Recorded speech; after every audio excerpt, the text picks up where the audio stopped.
Hi കൂട്ടുകാരെ, നമ്മളിത് നോക്കാൻ പോകുന്നത് 7ാം ക്ലാസ്സിലെ സയൻസിൻ്റെ 2ാമത്തെ ചാപ്റ്ററായ ആസിഡും ബേസുകളും. ഇതിലെ പ്രധാനപ്പെട്ട കുറച്ച് പോയിൻറ്റ്സ് മാത്രമാണ് നമ്മളിന്ന് നോക്കാൻ പോകുന്നത്. ആ ചാപ്റ്ററിൽ പറയുന്നത് എന്താണ് ആസിഡ്, എന്താണ് ബേസ്, അവയുടെ പ്രത്യേകത, ഭക്ഷ്യവസ്തുക്കളിൽ അടങ്ങിയിരിക്കുന്ന വിവിധതരം ആസിഡുകൾ, വിവിധതരം ബേസുകൾ, അവയുടെ ഉപയോഗങ്ങൾ, സൂചകങ്ങൾ ഉപയോഗിച്ച് നമുക്ക് ഉള്ള നിറം മാറ്റം അനുസരിച്ച് നമുക്ക് തിരിച്ചറിയാൻ പറ്റും ആസിഡാണോ ബേസാണോ. പിന്നെ ഹൈഡ്രജനെ പറ്റി പറയുന്നുണ്ട്. ഇത്രയാണ് ആ ചാപ്റ്ററിൽ പറഞ്ഞിരിക്കുന്നത്. ഓക്കെ, അപ്പം എന്താണ് ആസിഡ്? ആസിഡ് എന്ന് പറഞ്ഞാൽ ആസിഡസ് എന്ന ഒരു ലാറ്റിൻ പദത്തിൽ നിന്നാണ് ആസിഡ് എന്ന പദം ഉണ്ടായത്. ആസിഡസിൻ്റെ അർത്ഥം എന്താണ്? പുളിരുചി. അപ്പോൾ ആസിഡിൻ്റെ പ്രത്യേകതകൾ പറയുന്നുണ്ട്. ആസിഡിന് പുളിരുചിയായിരിക്കും. പിന്നെ വഴുവഴുപ്പുണ്ടോ? വഴുവഴുപ്പുള്ളത് ആസിഡാണോ? അല്ല, വഴുവഴുപ്പില്ല. pH എന്ന് പറയുന്നത് 7ൽ കുറവായിരിക്കും. 7ൽ കുറവാണ് ആസിഡിന്. ആസിഡ് നീല ലിറ്റ്മസിനെ ചുവപ്പ് നിറമാക്കുന്നു. നീല ലിറ്റ്മസിനെ എന്താക്കുന്നു? ചുവപ്പ് നിറമാക്കുന്നവയാണ് ആസിഡ്. ആസിഡ് എന്തിലൊക്കെ അടങ്ങിയിട്ടുണ്ട്? നാരങ്ങ നീര്, പിന്നെ പാല്, തേങ്ങ, ആപ്പിൾ, നെല്ലിക്ക, ഇവയിലൊക്കെ വിവിധതരം ആസിഡ് അടങ്ങിയിട്ടുണ്ട്. നമ്മുടെ ശരീരത്തിൽ ആമാശയത്തിന് അടങ്ങിയിരിക്കുന്ന ആസിഡാണ് ഏതാണ്? ഹൈഡ്രോക്ലോറിക് ആസിഡ് അല്ലേ? ഓക്കെ, അപ്പോൾ അതാണ് കുറച്ച് പോയിൻറ്റ്സ് എന്ന് പറയുന്നത്. പിന്നെ മരങ്ങളിലും പാറകളിലും മറ്റും പറ്റിപ്പിടിച്ച് വളരുന്ന സസ്യവിഭാഗമായ ലൈക്കനുകളുടെ സത്തിൽ നിന്നാണ് ലിറ്റ്മസ് നിർമ്മിക്കുന്നത്. ലൈക്കനാണ്, ലൈക്കനുകളുടെ സത്തിൽ നിന്നാണ് ലിറ്റ്മസ് നിർമ്മിക്കുന്നത്. മരങ്ങളിലും പാറകളിലും മറ്റും പറ്റിപ്പിടിച്ച് വളരുന്ന സസ്യവിഭാഗമായ ലൈക്കനുകളുടെ സത്തിൽ നിന്നാണ് ഈ ലിറ്റ്മസ് നിർമ്മിക്കുന്നത്. നമുക്ക് ചെമ്പരത്തിപ്പൂവൊക്കെ ഉപയോഗിച്ച് നമുക്കും ലിറ്റ്മസ് പേപ്പർ ഉണ്ടാക്കാൻ പറ്റും അല്ലേ? ഓക്കെ, ഈ ലിറ്റ്മസ് പേപ്പർ വെള്ളത്തിൽ ലയിപ്പിച്ച് നമുക്ക് ലിറ്റ്മസ് ലായനിയും ഉണ്ടാക്കാൻ പറ്റും. പിന്നെ കാസ്റ്റിക് സോഡ. എന്താണ് കാസ്റ്റിക് സോഡ? കാസ്റ്റിക് സോഡയുടെ രാസനാമം സോഡിയം ഹൈഡ്രോക്സൈഡ്. സോപ്പ് നിർമ്മാണത്തിന് ഉപയോഗിക്കുന്ന പ്രധാനപ്പെട്ട രാസവസ്തുവാണ് കാസ്റ്റിക് സോഡ അഥവാ സോഡിയം ഹൈഡ്രോക്സൈഡ്. സോപ്പ് നിർമ്മാണത്തിന് ഉപയോഗിക്കുന്ന ഏതൊക്കെയാണ്? Caustic soda, sodium silicate, stone powder, ജലം, എണ്ണ. ഇത്രയാണ് നമ്മൾ സോപ്പ് നിർമ്മാണത്തിന് ഉപയോഗിക്കുന്നത്. അതിനകത്ത് സോപ്പ് നിർമ്മാണ വേളയിൽ നമ്മൾ ആദ്യം വെള്ളത്തിലേക്ക് കാസ്റ്റിക് സോഡ ചേർക്കുമ്പോഴാണ് ഭയങ്കരമായിട്ട് ചൂടുണ്ടാവുന്നത്, താപം പുറത്തുവിടുന്നത്. ഇപ്പോൾ സോപ്പ് നിർമ്മാണ വേളയിൽ എന്ത് ചേർക്കുമ്പോഴാണ് താപം പുറത്തുവിടുന്നത് എന്ന് ചോദിക്കാം. കാസ്റ്റിക് സോഡ ചേർക്കുമ്പോഴാണ് താപം പുറത്തുവിടുന്നത്. കാസ്റ്റിക് സോഡയുടെ രാസനാമം എന്താണ്? Sodium hydroxide. എന്താണ് കാൽസ്യം ഹൈഡ്രോക്സൈഡ്? ചുണ്ണാമ്പാണ് കാൽസ്യം ഹൈഡ്രോക്സൈഡ്. ഗ്ലാസ് നിർമ്മാണം, മണ്ണിൻ്റെ അസിഡിറ്റി കുറയ്ക്കാൻ ഉപയോഗിക്കുന്ന ബേസാണ് കാൽസ്യം. ഓക്സൈഡുകളെല്ലാം ബേസുകളാണ് അല്ലേ? Calcium hydroxide, sodium hydroxide, potassium hydroxide. Potassium hydroxide എന്താണ്? കാസ്റ്റിക് പൊട്ടാഷ് എന്നറിയപ്പെടുന്നതാണ് പൊട്ടാസ്യം ഹൈഡ്രോക്സൈഡ്. ചുണ്ണാമ്പാണ് കാൽസ്യം ഹൈഡ്രോക്സൈഡ്. ഗ്ലാസ് നിർമ്മാണം, മണ്ണിൻ്റെ അസിഡിറ്റി കുറയ്ക്കാനും ഉപയോഗിക്കുന്ന ബേസാണ് calcium hydroxide. Soap, paper, rayon എന്നിവ ഉണ്ടാക്കാൻ ഉപയോഗിക്കുന്നതാണ് സോഡിയം ഹൈഡ്രോക്സൈഡ് അഥവാ caustic soda. Soap, paper, rayon ഇവയുണ്ടാക്കാൻ ഉപയോഗിക്കുന്ന രാസവസ്തു അല്ലെങ്കിൽ ബേസ് ഏതാണ്? Sodium hydroxide. ഇനി സോഫ്റ്റ് പേപ്പർ ആണെങ്കിൽ പൊട്ടാസ്യം ഹൈഡ്രോക്സൈഡ്. മരുന്നുകളിൽ ഉപയോഗിക്കുന്ന ബേസ് എന്താണ്? അലൂമിനിയം ഹൈഡ്രോക്സൈഡും മെഗ്നീഷ്യം ഹൈഡ്രോക്സൈഡും.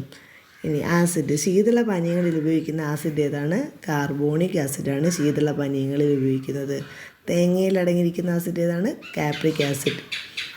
ഇനി മരച്ചീനിയിൽ അടങ്ങിയിരിക്കുന്നത് ഹൈഡ്രോസയാനിക് അഥവാ പ്രൂസിക് ആസിഡ്. ആപ്പിളിൽ അടങ്ങിയിരിക്കുന്നത് മാലിക്. തക്കാളിയിൽ ഓക്സാലിക് ആസിഡ്. ഓക്കെ, ശീതള പാനീയങ്ങളിൽ അടങ്ങിയിരിക്കുന്ന ആസിഡാണ് കാർബോണിക് ആസിഡ്. ഇനി കുറച്ച് സൂചകങ്ങളാണ്. ഫിനോഫ്തലിൽ ഒരു ആസിഡ് എടുത്തിട്ട് ഫിനോഫ്തലിൽ ആസിഡ് കാണിച്ചാൽ നമുക്ക് നിറമാറ്റം അനുഭവപ്പെടുമോ? ഇല്ല, നിറമാറ്റം ഇല്ല. ഫിനോഫ്തലിൽ ആസിഡിൽ നിറമില്ല. പക്ഷേ ബേസിലാണെങ്കിൽ ഫിനോഫ്തലിൽ നിറം മാറും, പിങ്ക് നിറം കാണിക്കും. അപ്പം ആസിഡാണോ എന്ന് ഫിനോഫ്തലിൻ ഉപയോഗിച്ച് നമുക്ക് എങ്ങനെ തിരിച്ചറിയാം? നിറം മാറുന്നില്ല എന്നുണ്ടെങ്കിൽ അത് ആസിഡാണ്. നമ്മൾ വിനാഗിരിയോ എന്തെങ്കിലും എടുത്തിട്ട് ഫിനോഫ്തലിലൊന്ന് മുക്കി നോക്കിയാൽ നിറം മാറുന്നില്ല എന്നുണ്ടെങ്കിൽ അത് ആസിഡാണ്. ബേസ് ആണെങ്കിൽ അത് നിറം മാറുന്നു, പിങ്ക് നിറമാവുന്നു. ഇനി മീഥൈൽ ഓറഞ്ചിലാണെങ്കിലോ നമ്മുടെ കഴിഞ്ഞ ടെക്സ്റ്റിനകത്തുണ്ട്, പക്ഷേ ഇത്തവണത്തെ ടെക്സ്റ്റിനകത്ത് നമുക്ക് കോളം മാത്രമേ തന്നിട്ടുള്ളൂ. പക്ഷേ കഴിഞ്ഞ തവണത്തെ ടെക്സ്റ്റിനകത്ത് നമുക്ക് നിറമാറ്റം തന്നിട്ടുണ്ടായിരുന്നു. മീഥൈൽ ഓറഞ്ചിലാണെങ്കിൽ ആസിഡിൽ ഇളം ചുവപ്പോ ഇളം പിങ്കോ കളറായിരിക്കും, ബേസിലാണെങ്കിൽ ഇളം മഞ്ഞ കളറുമായിരിക്കും. എന്താണ്? മീഥൈൽ ഓറഞ്ചിലാണെങ്കിൽ ആസിഡിൽ ഇളം ചുവപ്പും ഇളം പിങ്കോ ആയിരിക്കും. മീഥൈൽ ഓറഞ്ചിൽ ആസിഡിന് എന്ത് നിറമൊക്കെയാണ്? ഇളം ചുവപ്പോ ഇളം പിങ്കോ. ബേസിലാണെങ്കിൽ ഇളം മഞ്ഞ. ഓക്കെ, ഇത്രയാണ് അതിനകത്ത് കുറച്ച് പറയുന്നത്. പിന്നെ നമ്മൾ ചെയ്തു നോക്കാനുണ്ട്. ശംഖുപുഷ്പം ഉപയോഗിച്ച് നമുക്ക് പഠിക്കാം. ശംഖുപുഷ്പം, ബീട്രൂട്ട് ഇവയൊക്കെ ഉപയോഗിച്ചിട്ടുള്ള നിറം മാറ്റങ്ങൾ. പിന്നെ ഹൈഡ്രജൻ കണ്ടെത്തിയത് ബ്രിട്ടീഷ് ശാസ്ത്രജ്ഞനായ ഹെൻറി കാവൻഡിഷാണ്. ഹൈഡ്രജന് പേര് നൽകിയത് ആരാണ്? ലാവോസിയാണ്. ഹൈഡ്രജനെ കണ്ടെത്തിയത് ബ്രിട്ടീഷ് ശാസ്ത്രജ്ഞനായ ഹെൻറി കാവൻഡിഷാണ്. ഹൈഡ്രജൻ്റെ പ്രത്യേകത എന്താണ്? കത്തുന്ന വാതകം അല്ലേ. ഭാവിയിലെ ഇന്ധനം, ജലം ഉൽപ്പാദിപ്പിക്കുന്നത് എന്നർത്ഥം വരുന്ന മൂലകമാണ് ഹൈഡ്രജൻ. ഭാവിയിലെ ഇന്ധനം. ഹൈഡ്രജന് പേര് നൽകിയതാരാണ്? ലാവോസിയാണ്.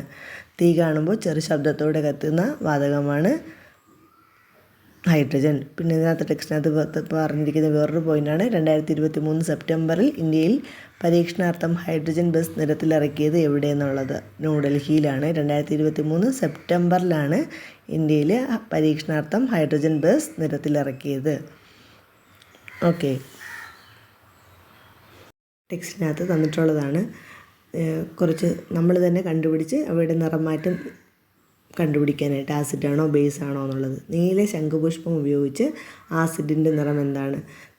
നീല ശംഖുപുഷ്പത്തിലെ ആസിഡിൻ്റെ നിറം പിങ്കാണ്. നീല ശംഖുപുഷ്പത്തിൽ ആസിഡിൻ്റെ നിറം എന്താണ്? പിങ്കാണ്. ബേസിലെ നിറം ഇളം പച്ച. ബേസിലെ നിറം ഇളം പച്ച. നീല ശംഖുപുഷ്പത്തിൽ ആസിഡിൻ്റെ നിറം എന്താണ്? ഇളം പിങ്ക്. നീല ശംഖുപുഷ്പത്തിൽ ആസിഡാണെങ്കിൽ പിങ്കാണ്, ബേസിലാണെങ്കിൽ ഇളം പച്ചയാണ്. ചുവന്ന ക്യാബേജ് ഉപയോഗിച്ച അവൻ്റെ സ്വാഭാവിക നിറം പർപ്പിൾ അല്ലെങ്കിൽ ചുവപ്പ്.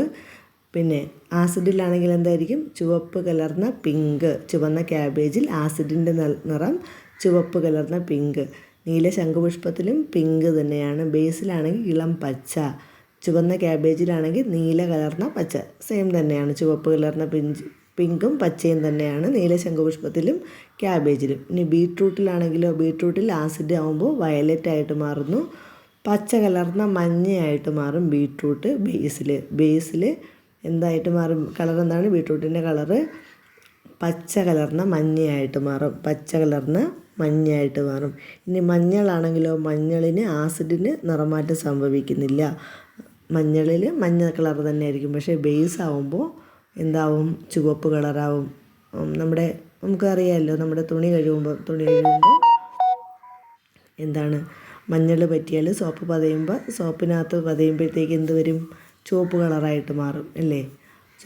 സോപ്പിനകത്ത് എന്താ അടങ്ങിയിരിക്കുന്നതുകൊണ്ടാണ്?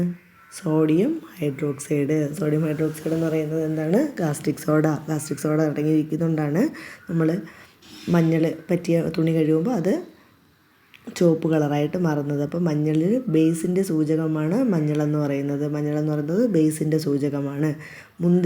ആസിഡിൽ നിറമാറ്റം മഞ്ഞളിന് സംഭവിക്കുന്നില്ല. മുന്തിരി നീരാണെങ്കിൽ ആസിഡിൽ നിന്ന് എന്ത് കളറാവും? പർപ്പിൾ കളറാണ് സ്വാഭാവിക നിറം, അത് ചുവപ്പായി മാറും. ബേസിലാണെങ്കിലോ പച്ച കലർന്ന മഞ്ഞയായി മാറും. മുന്തിരി നീര് പച്ച കലർന്ന മഞ്ഞയായിട്ട് മാറും ബേസിനകത്ത്. ഇനി പതിമുഖമാണെങ്കിലോ, പതിമുഖത്തിൻ്റെ കളറ് പിങ്കാണ്, ആസിഡിൽ മഞ്ഞയായിട്ട് മാറും. പതിമുഖത്തിൽ ബേസിലാണെങ്കിൽ എന്ത് കളർ തന്നെയാണ്? പിങ്ക് തന്നെയാണ്, നിറമാറ്റം വരുന്നില്ല. പക്ഷേ ആസിഡിലാണെങ്കിൽ അത് മഞ്ഞയായിട്ട് മാറും. ഓക്കെ, ഒന്നുകൂടെ പറയാം. നീല ശംഖുപുഷ്പമാണെങ്കിൽ ആസിഡിൽ പിങ്ക്, ബേസിൽ പച്ച. ചുവന്ന ക്യാബേജും ചുവപ്പ് കലർന്ന പിങ്ക്, ബേസിൽ നീല കലർന്ന പച്ച. ബീട്രൂട്ടിലാണെങ്കിൽ വയലറ്റ് ആവും, പിന്നെ ബേസിലാണെങ്കിൽ പച്ച കലർന്ന മഞ്ഞയാവും. മഞ്ഞളിൽ ആസിഡിൽ മാറ്റമൊന്നുമില്ല, ബേസിലാണെങ്കിൽ ചുവപ്പായി മാറും. മുന്തിരി നീരാണെങ്കിൽ ചുവപ്പാവും, ആസിഡിൽ പച്ച കലർന്ന മഞ്ഞയാവും ബേസിൽ. പതിമുഖത്തിൽ ആസിഡിൽ മാറ്റമില്ല, ബേസിൽ പിങ്ക് നിറം. ഇനി ടെക്സ്റ്റിനകത്ത് തന്നിരിക്കുന്ന ഒരു ക്വസ്റ്റ്യനാണ്. ഇതിൻ്റെ ആൻസർ നിങ്ങൾ കമൻറ്റ് ചെയ്താൽ മതി. ആസിഡിൻ്റെ സൂചകമായി ഉപയോഗിക്കാവുന്നത് എന്തൊക്കെയാണ്? ആസിഡിൻ്റെ സൂചകമായി ഉപയോഗിക്കുന്നത് മഞ്ഞൾ, പതിമുഖം, ചുവന്ന ലിറ്റ്മസ് പേപ്പർ, ഫിനോപ്തലിൻ. ഇതിലേതാണ് നമുക്ക് ആസിഡിൻ്റെ സൂചകമായി ഉപയോഗിക്കാവുന്നതെന്ന് കണ്ടുപിടിച്ചിട്ട് കമൻറ്റ് ചെയ്യുക. ഓക്കെ, ഇത്രയേ ഉള്ളൂ ഈ ചാപ്റ്ററിലെ കുറച്ച് ക്വസ്റ്റ്യൻസ്. നിങ്ങൾക്ക് മനസ്സിലായി എന്നുണ്ടെങ്കിൽ സബ്സ്ക്രൈബ് ചെയ്ത് സപ്പോർട്ട് ചെയ്യുക. Thank you.